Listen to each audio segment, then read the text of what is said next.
Hi అందరికీ నమస్కారం. Welcome to Ruchitha Saanvi vlogs.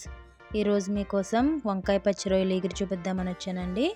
ఇదిగోండి, ముందుగా స్టవ్ వెలిగించుకొని స్టవ్ పైన ముగ్గుడు పెట్టుకుని అందులో 3 గరిటెల ఆయిల్ పోసుకున్నాను. ఆయిల్ ఎక్కిన తర్వాత ఉల్లిపాయ ముక్కలు పచ్చిమిరపకాయ ముక్కలు వేసుకోవాలండి. వేసేసుకుంటున్నాను. ఈ ఉల్లిపాయ పచ్చిమిరపకాయ ముక్కలు కలర్ మారేంత వరకు కూడా వేపుకోవాలండి. వేయించుకున్న తర్వాత ఇందులో కొద్దిగా సాల్ట్ వేసుకోవాలి. నేను కల్లుప్పు వేసుకుంటానండి. సాల్ట్ ఎందుకు వేసుకోవాలంటే ఉల్లిపాయలు బాగా ఫ్రై అవుతాయండి. సాల్ట్ కానీ ఉప్పు కానీ వేసుకుంటే ఆనియన్స్ వేగేటప్పుడు. ఇదిగోండి, కల్లుప్పు వేసుకుంటున్నాను. ఒకవేళ మనకి కూరలోకి ఉప్పు సరిపోకపోతే కనుక మనం తర్వాత అయినా యాడ్ చేసుకోవచ్చు. ఒక 10 నిమిషాల పాటు ఉల్లిపాయ ముక్కల్ని వేయించుకోవాలి. చూడండి ఫ్రెండ్స్, ఇదండి ఉల్లిపాయ ముక్కలు బాగానే వేగిపోయినాయి, మగ్గిపోయినాయండి. ఇందులో మనం శుభ్రం చేసుకున్న పచ్చి రొయ్యలను వేసేసుకోవాలి. ఇదిగోండి, 1 కేజీ రొయ్యలు నేను ఇందులోనే డైరెక్ట్గా వేసేసుకుంటున్నాను, వేరుగా వేయించుకోకుండా. ఉల్లిపాయ ముక్కలు నేను డైరెక్ట్గా రొయ్యలనే వేసేసుకుంటున్నానండి. కొంతమంది ఏంటి అంటే పక్కన అది రొయ్యలు వేయినప్పుడు కొద్దిగా నీళ్ళు, అందులో ఉన్న వాటర్ అంతా బయటకు వస్తుంది అనమాట. అలా వేయించుకున్న తర్వాత వేసుకుంటారు. నేనైతే ఇలా డైరెక్ట్గానే వేసేసుకుంటానండి. మనం ఏ విధంగానైనా వేసేసుకోవచ్చు. ఒక 10 నిమిషాల పాటు ఈ రొయ్యలను కూడా మనం మూత పెట్టి మగ్గించుకోవాలి. ఇందులో ఉన్న వాటర్ అంతా మనకి బయటకు వచ్చేసి మొత్తం అంతా వాటర్ అంతా ఇంకిపోయే వరకు కూడా మనం ఉంచుకోవాలన్నమాట. ఇదిగోండి, వాటర్ అంతా ఇంకిపోయిన తర్వాత కొద్దిగా పసుపు వేసుకుంటున్నాను.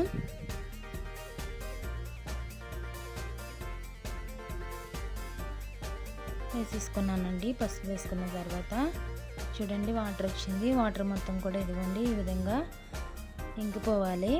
తర్వాత ఇందులోకి మనం కట్ చేసి తీసుకున్న వంకాయ ముక్కలు కూడా వేసేసుకోవాలి. వంకాయ ముక్కలు కట్ చేసుకున్న తర్వాత మనం ఉప్పు నీటిలో వేసుకుని ఉంచుకోవాలండి. లేకపోతే వంకాయలు అనేవి కలర్ మారిపోయి కండ్రగా అయిపోతాయండి. మనం ఉప్పు నీటిలో వేసుకుని ఉంచుకోవాలన్నమాట. ఇదిగోండి, వేసేసుకున్నాను. ఇప్పుడు వంకాయ ముక్కలు కూడా మగ్గేంత వరకు మూత పెట్టి మనం మగ్గించేసుకుందాము. చూసారా ఫ్రెండ్స్, ఇదిగోండి ఈ విధంగా వంకాయ ముక్కలు కూడా బాగానే మగ్గిపోయినాయి. చూసారా, ఈ విధంగా మగ్గించేసుకున్న తర్వాత ఇందులో మనం తగినంత కారం వేసేసుకోవాలండి. ఒక 3 స్పూన్ల కారం వేసుకుంటున్నాను. వంకాయ పచ్చి రొయ్యల ఎగురు చాలా బాగుంటుందండి, టేస్ట్గా ఉంటుంది. నేనైతే మా ఇంట్లో ఎక్కువ గోంగూర పచ్చి రొయ్యలు, అలాగే వంకాయ పచ్చి రొయ్యలు, బెండకాయ పచ్చి రొయ్యలు వండుతూ ఉంటానండి. చాలా బాగుంటుంది. ఇదిగోండి, కారం వేసేసుకున్నాను. ఇప్పుడు ఒక 10 నిమిషాల పాటు మనం మూత పెట్టుకుందాము. ఈ కారం అంతా కూడా రొయ్యలకి పట్టేటట్టు మనం 10 నిమిషాల పాటు మూత పెట్టుకొని మగ్గించుకోవాలి.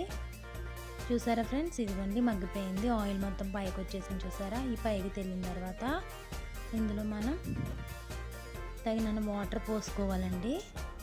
ఎన్నో అక్కర్లేదు, కొద్దిగా వేసుకుంటే చాలు. ఇదిగోండి, వాటర్ పోసేసుకున్నాను.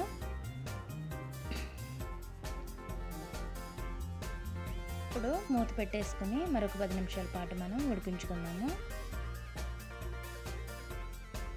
ఈ వంకాయ పచ్చి రొయ్యల్లోకి మనం చింతపండు అనేది కొద్దిగా చింతపండు పులుసు యాడ్ చేసుకోవాలండి. చింతపండు ఇష్టం లేని వారు నిమ్మకాయ అయినా పిండుకోవచ్చు. చిన్న నిమ్మకాయ బద్దని మనం రసం తీసుకొని పోసుకోవచ్చండి. ఇదిగో నేనైతే చింతపండు తీసుకున్నాను. చూసారా, ఇదైతే సరిపోతుంది. ఇప్పుడు చింతపండుని కడుక్కొని మనం నానబెట్టుకుని రసం తీసుకోవాలండి.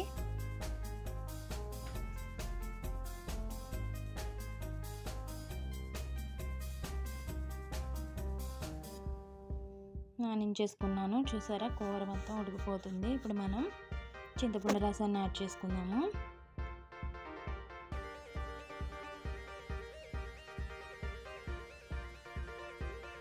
చింతపండు రసం వేసుకున్న తర్వాత ఒక 5 నిమిషాల పాటు మరి మగ్గించుకోవాలి.